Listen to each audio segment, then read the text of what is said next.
A'udzubillahi minasyaitonirrajim. Bismillahirrahmanirrahim. Assalamualaikum warahmatullahi wabarakatuh. Demikian kuliah kita pada malam ini dengan baca Al-Quran Al-Fatihah. A'udzubillahi minasyaitonirrajim. Bismillahirrahmanirrahim. Alhamdulillahi rabbil alamin. Ar-Rahmanirrahim. Maliki yaumiddin. Iyyaka na'budu wa iyyaka nasta'in. اهدنا الصراط المستقيم صراط الذين أنعمت عليهم غير المغضوب عليهم ولا الضالين آمين.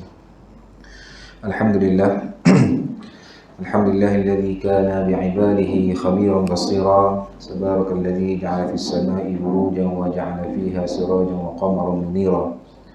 أشهد أن لا إله إلا الله وأشهد أن محمدا عبده ورسوله الذي بعثه بالحق بشيرا ونذيرا وداعيا إلى الحق بإذنه وسراجا منيرا. اللهم صل على محمد وعلى آله وصحبه وسلم تسليما كثيرا. أما بعد. قال الله تعالى في كتابه العزيز بعد أعوذ بالله من الشيطان الرجيم. يا أيها الذين آمنوا اتقوا الله haqqa tuqatihi wa la tamutunna illa wa antum muslimun. Wahai orang-orang yang beriman, bertakwalah kepada Allah dengan sebenar-benar takwa dan janganlah sekali-kali kamu mati melainkan dalam keadaan beragama Islam. Wa qala Allah Ta'ala aidan ba'da a'udzu billahi minasyaitonir rajim. Ya ayyuhallazina amanu taqullaha wa qulu qawlan sadida yuslih lakum a'malakum wa yaghfir lakum dzunubakum. Wa man yuti'illaha wa rasulahu faqad faza fawzan 'azima. Wahai orang yang beriman, bertakwalah kepada Allah dan berkatalah dengan perkataan yang benar, dengan perkataan yang baik, nescaya Allah akan mengampunkan,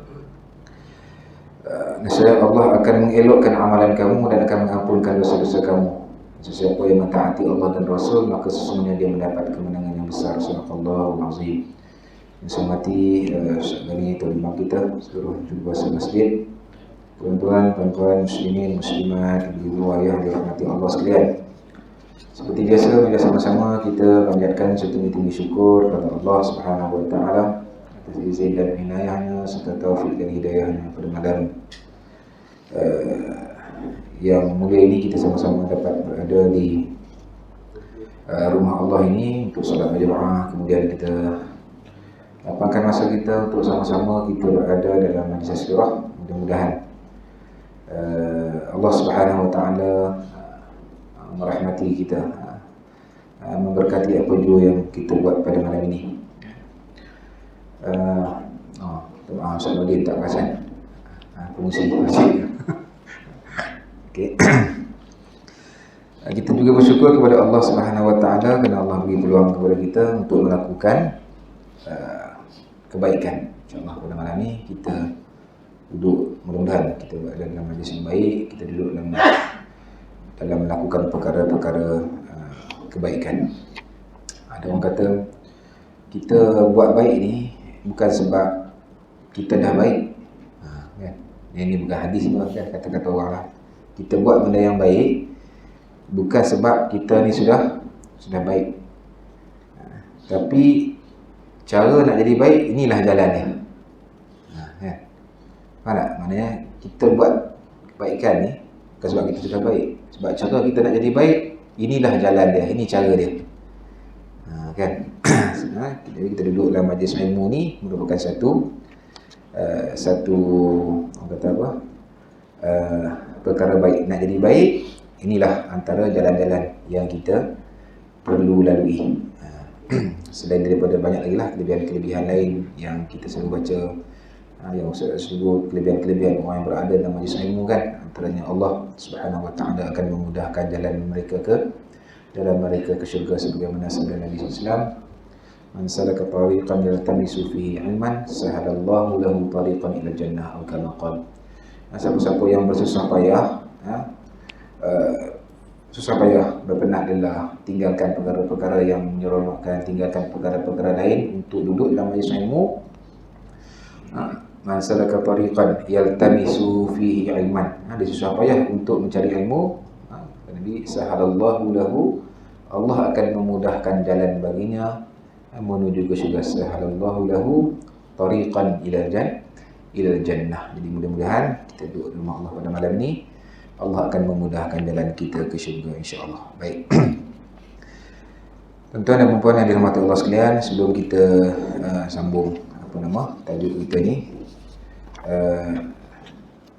ada kitab saya bawa tadi, ada berempat tu, ada 5, ada orang wakaf, alhamdulillah. Mudah-mudahan kita doakan kepada orang yang mewakafkan itu rahmat, keberkatan dalam rezeki, keberkatan dalam hidup, keberkatan dalam semua aspek kehidupan orang yang mewakaf, insya-Allah. Baik. Jadi buku tu baru cetak. Dia ada 2 jilid. Tapi sekarang kita masih baca jilid yang pertama. Jadi saya beli jilid yang pertama lah. Harga dia kat situ RM22. Kita beli 5 tadi, dia bagi diskaun RM99. Okey, 100 lah begitu. Jadi kalau siapa-siapa yang pergi ke pusaka ke Melaka, pusaka Saleh masih banyak lagi. Sebab kita baru sampai. Sebab yang bukan masjid kita saja baca kitab ni, ada lagi masjid-masjid lain yang baca kitab Adabul Mufrad ni. Ini yang telah dimurnikan dalam bahasa kita. Dalam bahasa Indonesia ada juga syarah dia. Tapi saya tak baca syarah dia lah. Syarah dia ni. Cuma juga kita bahas sikit. Kita baca mudah-mudah begitu kan. Adabul Mufrad. Ini Syekh Dr. Muhammad Luqman As-Salafi. Dia dalam bahasa Indonesia. Ini dalam bahasa Indonesia. Yang ni dia dah murnikan dalam bahasa kita. Sekarang ni masa kita pun tak berapa banyak kan. So kita baca yang yang mudah-mudahan.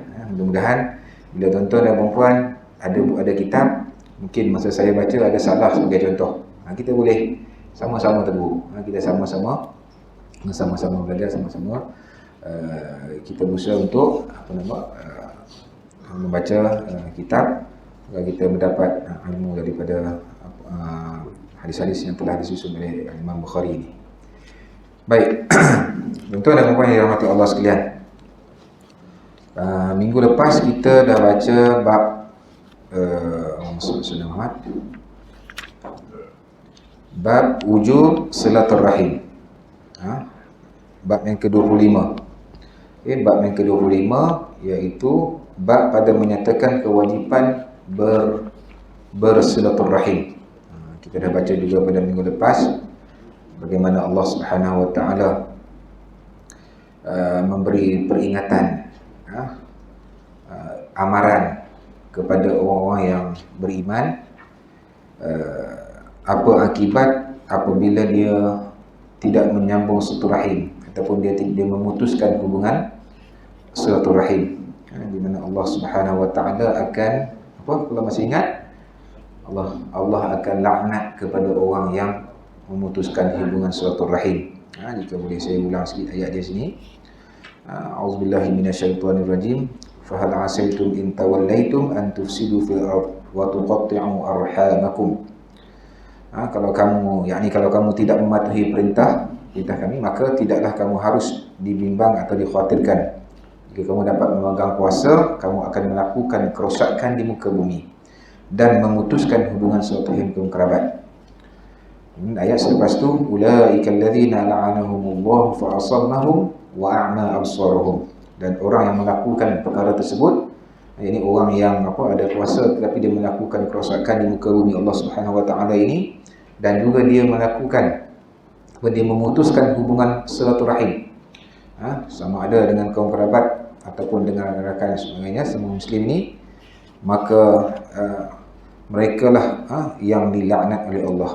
Ulaika alladzina la'anahumullah. Selain daripada laknat daripada Allah SWT, mereka juga dipekakkan, ditulikan pendengaran mereka daripada mendengar perkara-perkara yang benar, perkara-perkara yang baik. Dan juga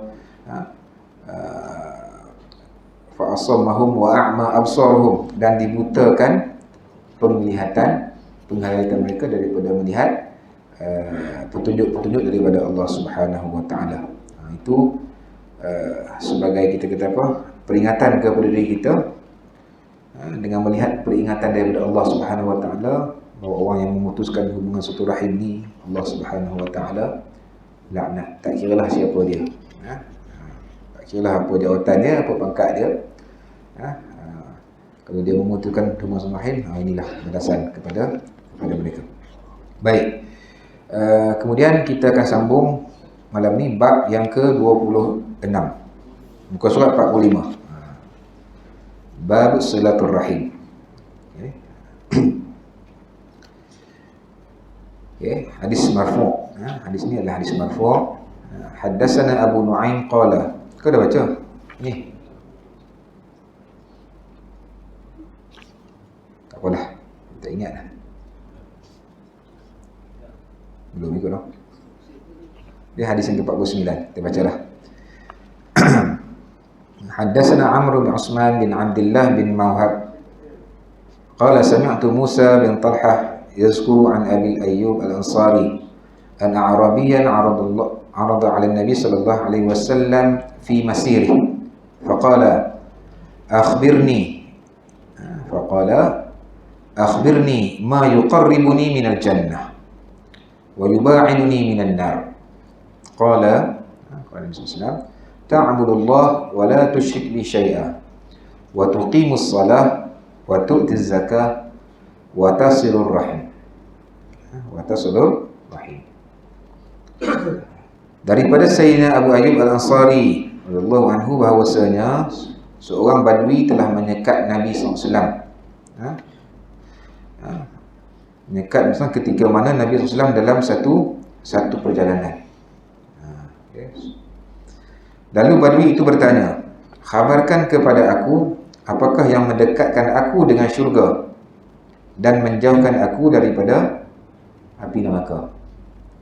Orang badui ini dia kalau biasanya kalau dari riwayat badui ini dia agak outspoken, kasar sikit. Dia orang kata apa, direct lah. Kalau tanya tu tanya direct, dia punya tu karakter sikap dia tu. Jadi soalan direct ditanya kepada Nabi. Apa dia tanya kepada Nabi?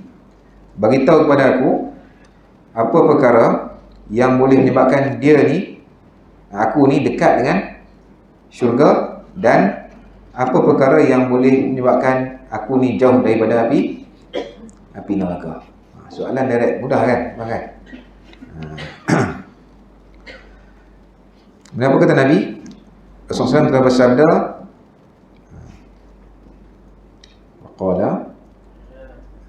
Qala ta'budullah wa la tusyrik bihi syai'a.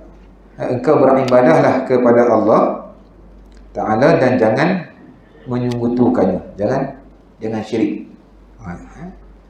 Dengan mensyirikkan Allah dengan sesuatu, dan engkau menunaikan salat, kemudian mengeluarkan zakat dan menyambung hubungan kekeluargaan. Buat amalan ni selamat daripada dekat dengan syurga, jauh daripada api neraka. Yang pertama adalah ibadah. Ibadah solat, ibadah wajib kan, ibadah sunat dan sebagainya. Semua tu perkara-perkara yang menyebabkan kita ni dekat dengan syurga. Bila kita dekat dengan syurga, maka kita jauhlah daripada neraka. Kemudian yang kedua, kata Nabi, jangan syirik, jangan menyekutukan Allah, jangan sembah selain daripada Allah. Dalam ni mungkin tak ada lah kan, tapi mungkin ada dalam kalangan masyarakat kita yang kadang-kadang dibuat perkara-perkara syirik. Perkara syirik. Itu yang kedua, kita tak buat. InsyaAllah, mudah-mudahan yang ada dalam rumah Allah ni, kan. Pertama, kita jaga ibadah kita, alhamdulillah, insya-Allah, mudah-mudahan. Yang kedua, kita tidak termasuk dalam orang yang menyekutukan Allah, syirik kepada Allah. Kita buat dua benda ni, kita jaga dua benda ni, insya-Allah kita dekat dengan syurga, jauh daripada api neraka. Dan yang ketiga, Nabi kata apa? Menunaikan salat. Wa tuqimus salah. Tunaikan salat, sembahyang. InsyaAllah yang ada dalam rumah Allah ni, pada malam ni, InsyaAllah sembahyang beres kot, kan? Paling kurang tak tinggal lah. Paling kurang tak tinggal. Cumanya dalam solat ni kita cuma nak mencari kesempurnaan solat saja. Kita buat, kan? Kita tak tinggal solat. Cuma bab kesempurnaan itulah yang kadang kita kena sentiasa upgrade. Termasuklah saya ni pun, kan? Kita tak tinggal sembahyang. Lewat macam mana pun, penat macam mana pun, kita tetap sembahyang, kan? InsyaAllah kita bukan jaga. Itu yang ketiga. Yang keempat, Nabi kata apa? Wa tu'tiz zakah. Tunaikan zakat. Zakat wajib, zakat pendapatan dan sebagainya. Bila kita buat tu, insya-Allah dekat dengan syurga, jauh daripada api neraka. Dan yang kelima, berkait dengan bab kita ni, iaitu engkau menyambungkan hubungan silaturahim, menyambungkan hubungan kekeluargaan. Kita dah baca minggu lepas, kan, susunan orang-orang pada siapa yang kita perlu sambung silaturahim dulu. Kita dah baca minggu lepas. Yang pertama, siapa? Mak kita. Tu. Yang kedua, ayah kita. Kalau yang masih ada mak, masih ada ayah, kalau ada masalah segi hubungan, kan, bergaduh, masa muka, tak bercakap, ataupun ada simpan perasaan marah ke, dendam ke, tak puas hati ke, kan, dengan mak kita, dengan ayah kita, kena ingat, sambungkan balik. Lepas tu siapa? Adik-beradik kita, baik lelaki ataupun perempuan. Ada tak kadang kita putus suatu rahim dengan adik-beradik? Ada. Dia tak bercakap berapa lama dah, kan? Adik dia balik kampung, dia tahu adik dia nak balik, dia plan macam-macam, yang penting tak nak jumpa adik dia, ataupun jumpa abang sebagainya, macam-macam. Kalau kita tengok dalam masyarakat kita ni, kadang ada masalah ni, masalah hubungan antara adik-beradik. Tuan-tuan mungkin tak ada, tapi ada di luar sana yang ada masalah segi hubungan adik-beradik, kan? Gaduh pasal tanah, gaduh pasal rumah, perebut harta pusaka, kan? Menyebabkan putus hubungan silaturahim. Kemudian apa lagi? Adik-beradik, kemudian saudara-saudara yang terdekat. Saudara-saudara yang terdekat. Dalam hadis yang lepas, hadis yang ke-48 tu, wa maula ke tu bukan maksud hamba, tapi adalah saudara-saudara kita yang dekat, sepupu-sepupu kita, saudara mara yang dekat-dekat kita. So itu susunan kewajipan kita untuk menyambung silaturahim. Kan? Ada orang dia dengan adik-beradik bergaduh, tapi dengan kawan-kawan dia baik. Dengan adik-beradik dia selalu ada masalah, kan? Tapi dengan kawan-kawan dia okey. Ini yang kita kena sama-sama ingatlah, ya. Jadi ada lima Nabi pesan. Nabi beritahu kepada orang Badui tadi tu macam mana nak dekatkan diri kita dengan syurga Allah Subhanahu Wa Taala dan nak menjauhkan diri kita daripada neraka Allah Subhanahu Wa Taala. Mudah-mudahan kita tidak termasuk dalam orang yang setiap hari dia dekat dengan neraka, dia jauh daripada syurga. Nauzubillah min zalik. Tazkirah ni bukan saja untuk tuan-tuan dan puan, untuk diri saya sendirilah. Mudah-mudahan kehidupan kita seharian kita ni, kita kena pastikan inilah, kan? Maknanya kita cari jalan bagaimana nak dekatkan diri kita dengan syurga Allah. Cari jalan sebaik mungkin nak jauhkan diri kita daripada neraka Allah Subhanahu Wa Taala. Baik.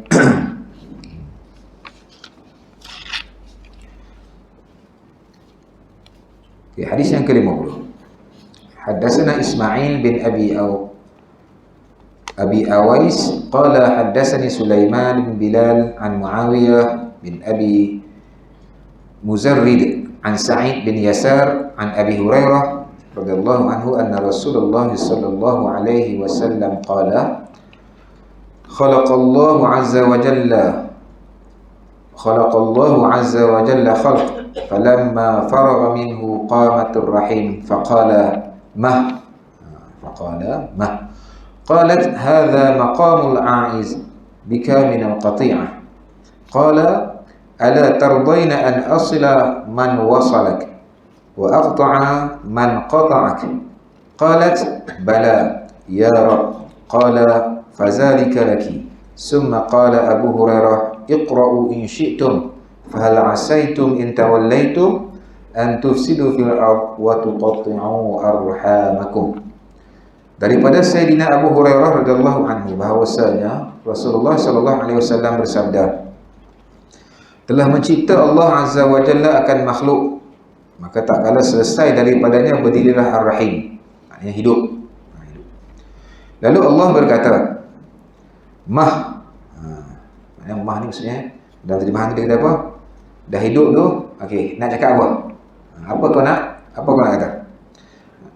Jawabnya, tempat ini adalah tempat siapa yang berlindung denganmu daripada terputus. Jadi terputus maksudnya hubungan satu rahim tu.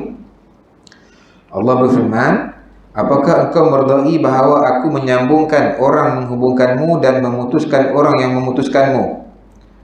Dia berkata, bahkan wahai Tuhanku.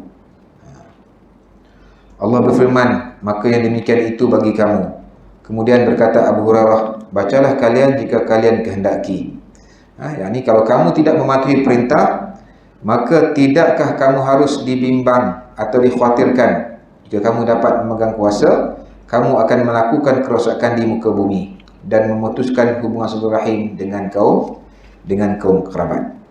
Maknanya sini, kalau orang yang memutuskan hubungan silaturahim dengan kaum kerabat, Allah Subhanahu wa taala akan memutuskan keberkatannya. Itu maksudnya. Dan kalau kita sambung hubungan silaturahim, Allah Subhanahu wa taala akan sambungkan keberkatan. Allah Subhanahu wa taala berikan rahmat. Tapi kalau engkau putuskan hubungan rahim, aku akan putuskan rahmat, akan tarik keberkatan dalam hidup kita. Kita nak ke? Tak nak kan? Mesti kita nak hidup kita sentiasa dirahmati oleh Allah Subhanahu wa taala. Kan? Hidup kita sentiasa diberkati oleh Allah Subhanahu wa taala. Ini kita buat baik, kita buat amal baik, amal soleh ni, itulah tujuan kita. Kan Allah perintahkan kita buat baik. Yang kedua, kita buat baik itu kita mengharapkan Allah Subhanahu wa taala memberi rahmat kepada kita, memberkati hidup kita. Itu tujuan kita melakukan kebaikan. Jadi kalau misalkan kepada riwayat ini, maknanya kalau kita putuskan hubungan satu rahim, Allah akan putuskan rahmat, keberkatan daripada kita. Sebab tu kita lihat, kita sama-sama muhasabah. Saya lihat diri saya, tengok diri kita kan, banyak sangat ujian yang Allah timpakan kepada kita. Lepas satu, susah sebagainya. Hati tak tenang, kan? Rumah tangga porak-peranda, anak-anak tak dengar cakap, gaduh sana sini. Cuba kita semak, mungkin Allah tarik rahmat itu, Allah tarik keberkatan dalam berkeluarga itu dengan sebab apa? Sebab mungkin kita ada melakukan ataupun kita telah buat perkara-perkara yang memutuskan hubungan satu rahim dengan saudara mara kita, adik-beradik kita, ataupun mak ayah kita dan sebagainya. Mungkin atas sebab tu Allah tarik rahmat daripada kita.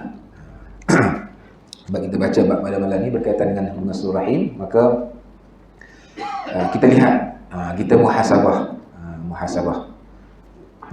Istilah kalau model sikit tu dia sebut refleksi. Kita reflect. Reflect ni macam kita duduk depan cermin lah. Kita duduk depan cermin, yang kita reflect tu kita tak nampak orang, kita nampak kita. Dalam hidup ni kena macam itulah. Saya nasihatkan diri saya selalu refleks, selalu muhasabah. Kalau kita jarang muhasabah ni, kita akan nampak orang lain. Orang lain tak kena, orang lain salah, orang lain kan. Tapi kalau kita muhasabah, kita tengok apa kelemahan kita, apa kekurangan kita. Mungkin hari ni kita okey, tapi ada mungkin dosa-dosa kita yang lalu kan. Mungkin kita tak perasan kan. Kita tak perasan, yang kita tak sedar.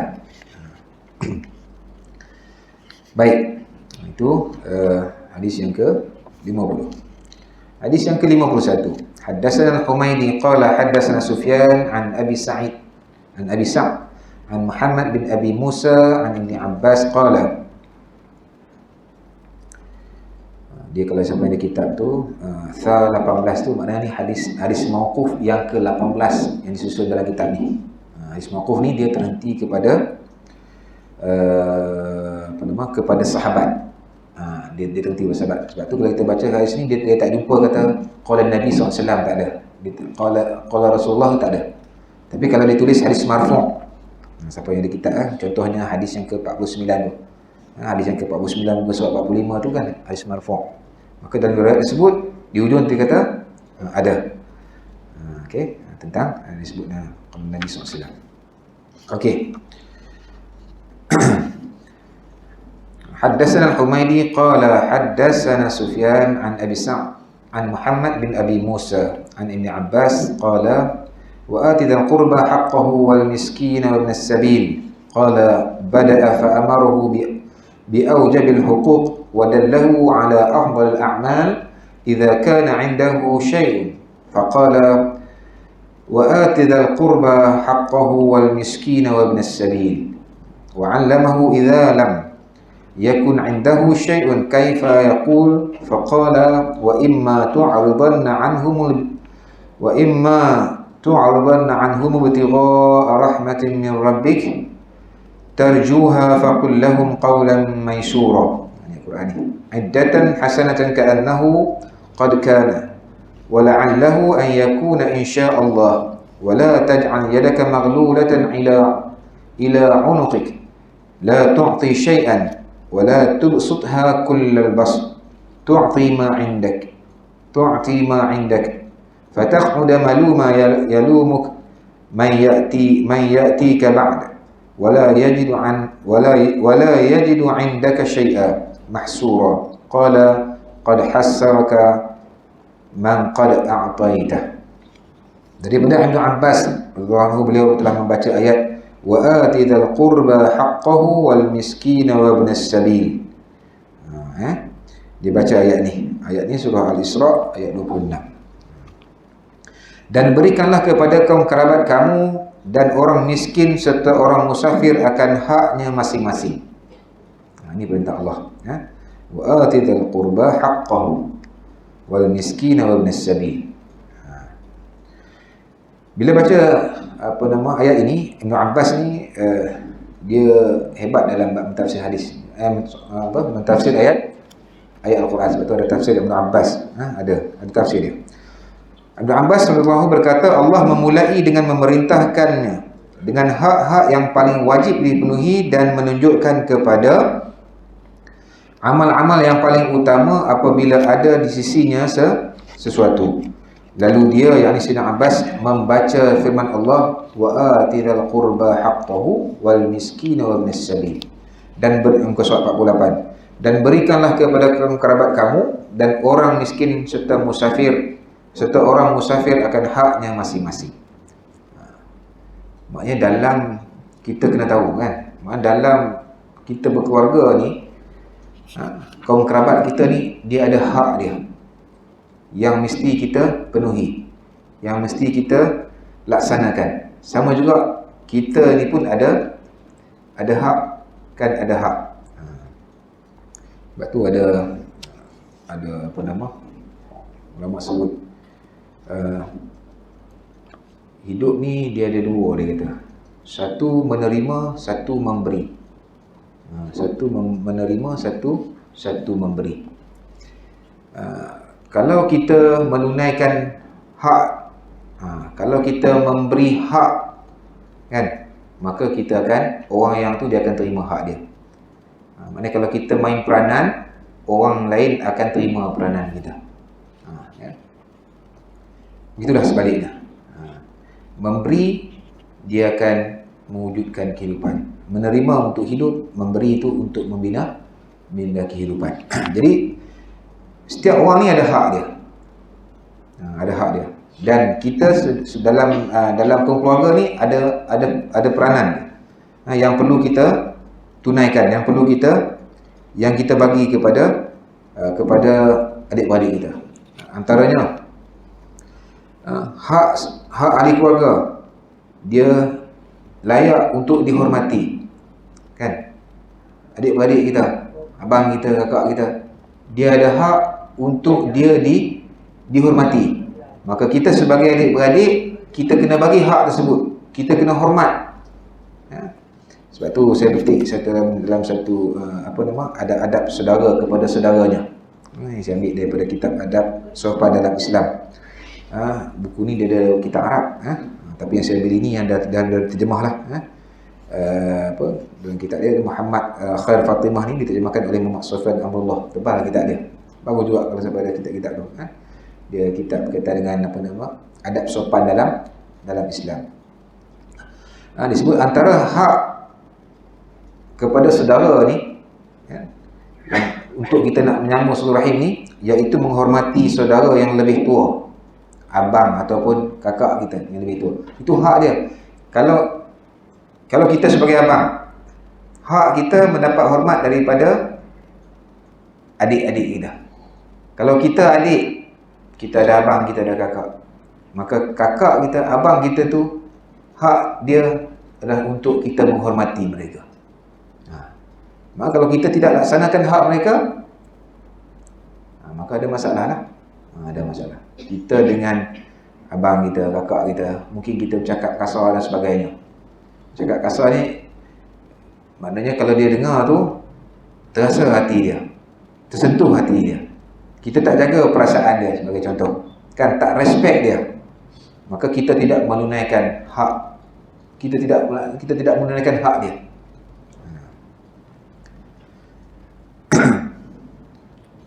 Dan mengasihi saudara yang lebih muda. Yang tua pula, abang kakak pula, dia kena bagi hak untuk kasih sayang kepada adik-adik dia. Itu hak adik dia, untuk menerima kasih sayang daripada abang, daripada kakak. Itu adik. Adik pula kena hormat, kena bagi kasih sayang kepada abang dan kakak dia. Itu hak.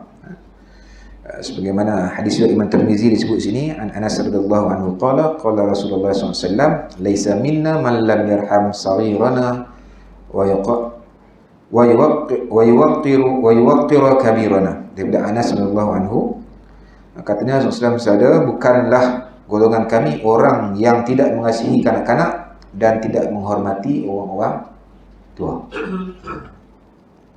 Apa lagi hak dia disebutkan kita ni? Bergaul dengan saudara mara secara lemah lembut dan baik.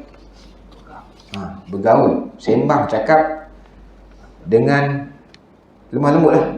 Lemah lembut. Macam mana kita buat lemah lembut? Maknanya percakapan yang mesra lah, perbualan yang mesra, yang tidak menyakiti, tidak menyinggung perasaan dan sebagainya.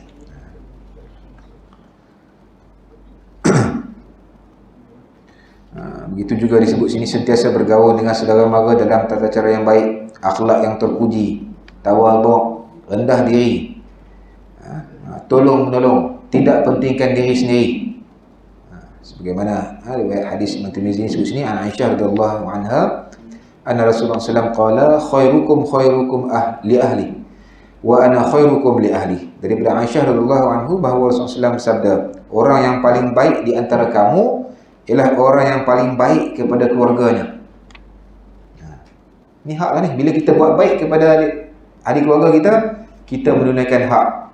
Seperti mana yang Ibn Abbas sebut dalam surah tadi, dalam ayat tadi. Kan? Maknanya ahli keluarga ni ada hak dia yang perlu kita kita tunaikan. Yang perlu kita laksanakan.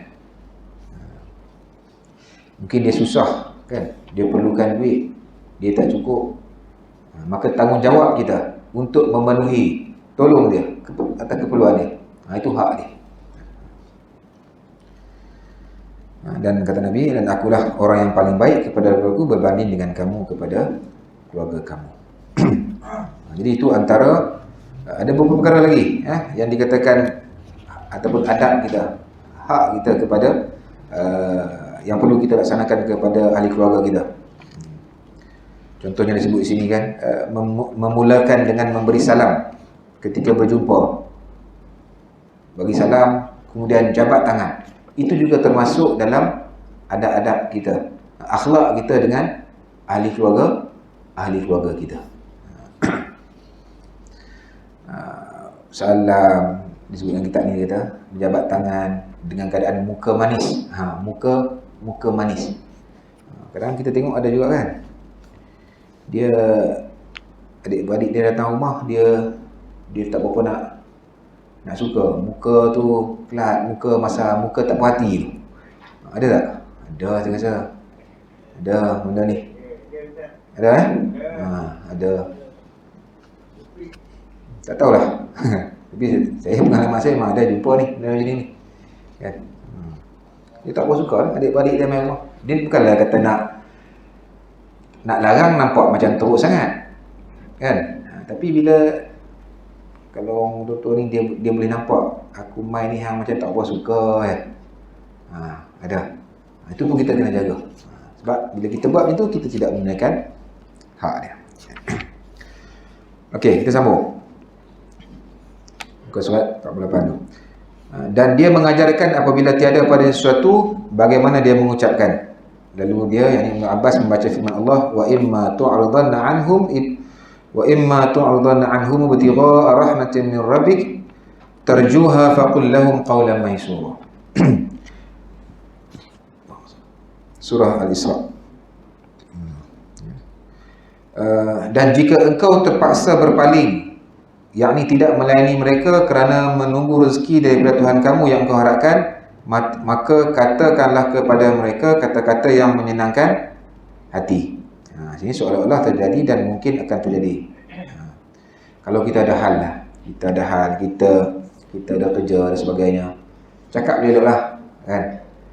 Mungkin kita orang kata apa, duit pun dah hujung bulan kan, mari pula ramai-ramai kan, nak bagi makan yang sedap-sedap, yang mahal mungkin tak cukup. Kita kena cakap baik-baik, cakap elok kan. Maknanya aku ini ada pun kan, apa yang ada kita makan lah kan, contoh. Ataupun kita ada urusan-urusan lain, maka apa orang kata apa, bagilah kata-kata yang dia dengar tu tidak menunjukkan bahawa kita ni tak suka kat dia. Mari dia faham, oh tak apalah kan hang ada kerja kan, aku datang pun hari aku cuti hari ni, tapi hang kerja mungkin dia ada urusan-urusan tu. So kita yang ada urusan tu, kita cakaplah dengan, bagilah alasan-alasan ataupun perkataan-perkataan yang menyenangkan hati dia apabila dia jangan kita tunjuk muka kita tak puas hati kan, tak seronok dia datang, perkataan kita dan sebagainya. Itu kita kena jaga. Soal terjadi dan mungkin akan jadi insya-Allah. Firman-Nya, wala taj'al yadaka maghlulatan ila 'unuqik, dan janganlah engkau jadikan tangan kamu terbelenggu di leher kamu, yakni engkau tidak memberikan sesuatu apapun. Ini Al-Quran ini. Wala taj'al yadaka maghlulatan ila 'unuqik, maknanya apa? Kedekut. Orang adik-beradik datang rumah kan, nak kata tak mampu, duit ada contoh kan, tapi langsung tak apa, aku ni air mineral ada pun kan, contoh gitulah, kedekut sangat. Tapi so dalam masyarakat kita tak ada macam ni, tapi kalau berlaku macam ni berat jugalah kan. Cuma dalam masyarakat kita biasanya kalau orang datang rumah ni, terutamanya adik-beradik kita, dan adik-beradik kita jarang-jarang sekali datang kan, biasanya kita akan orang kata apa, kalau bagi makan yang terbaik lah kan. Mungkin kita sebelum ni pun tak makan menu-menu ketam-ketam sebenarnya, tapi sebabkan adik-beradik kita datang, kakak kita datang, abang kita datang, kita beli ketam, kita beli udang dan sebagainya bagi makan. Itu. Tapi disebut kat sini, jangan, Allah kata apa, jangan letak tangan di leher ni, maknanya kedekut lah. Dalam tafsir kata sebut kedekut. Kedekut. Adakah ini? Ini kedekut ni. Tak tahu, saya nak buat contoh pun tu sebab saya tak pernah nampak kan. Tapi mungkin ada kot lah. Mungkin ada, tengok keadaan lah. Dah tiap-tiap hari mai kan. Tiap-tiap hari datang rumah kita. Datang waktu tengah hari pula, time nak makan nasi. Hari pertama, hari kedua okey lagi. Kalau dah hari-hari, dia mungkin jadilah. Mungkin jadi macam ni. Mungkin jadi. Jadi kalau jadi macam tu, mari kerap sangat, pergi pada ayat yang tadi tu lah. Kalau kita nak tolak pun, tolak dengan perkataan yang baik, cakap benda-benda yang baik. Allah larang kita daripada kedekut ni. Firman-Nya lagi, wala tabsutha kullal bast. Dan janganlah pula engkau menghulurkan dengan sehabis-habisnya. Yang tadi tu kedekut. Yang satu lagi ni pula, kan? Jenis orang apa? Dan janganlah engkau pula menghulurkan dengan sehabis, yang mana sederhana. Bagi jangan sampai habis kan. Jangan kita sampai nak meraihkan, nak menunaikan hak tu sampai kita terpaksa berhutang pula. Tak perlu macam tu. Sederhana. Sederhana. Engkau memberikan apa yang engkau miliki, kata Ibn Abbas. Maksudnya yang kita adalah, kalau tanya abang kita datang, mak ayah kita datang ke rumah kan, apa yang kita ada? Kalau ada dalam tiap itu ayam, kita masak ayam. Kalau kita mampu nak pergi beli tambah-tambah sikit, kita tambah. Apa yang kita berdasarkan kepada kemampuan kita, bersederhana. Firman-Nya lagi, fataq'uda maluma, kerana akibatnya akan tinggallah engkau dalam keadaan yang tercela. Sebab apa? Maksud sini, bila dah boros, tak bersederhana, makan habis, terpaksa berhutang pula. Ini agama kita dengarlah. Di orang yang datang kepada kamu dan akan menghina kamu setelah mereka tidak menemukan apa-apa pada kamu. Bila kita dah tak ada duit pun, kan, dia jadi satu hal pula.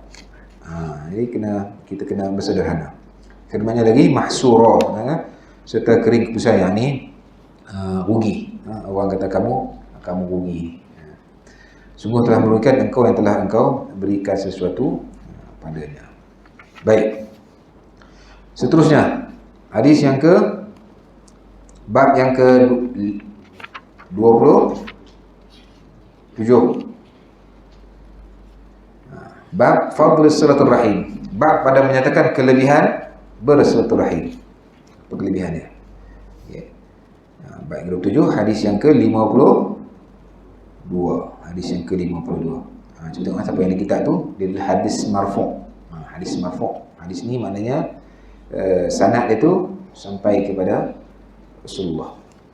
Haddatsana Muhammad bin Ubaidillah qala haddatsana Ibnu Abi Hazim anil Ala an abihi an Abi Hurairah radhiyallahu anhu qala ata rajulun nabiy sallallahu alaihi wasallam faqala ya Rasulullah innali qarabatan asiluhum wa yaqta'un wa uhsinu ilaihim wa yusi'una ilayya wa yajhaluna alayya wa ahluhum an wa ahlumu anhum qala la in kana kama taqulu ka'annama tusifuhumul mal wa la yazalu ma'aka min Allah zahirun alaihim ma dumta ala dhalik, kama qala.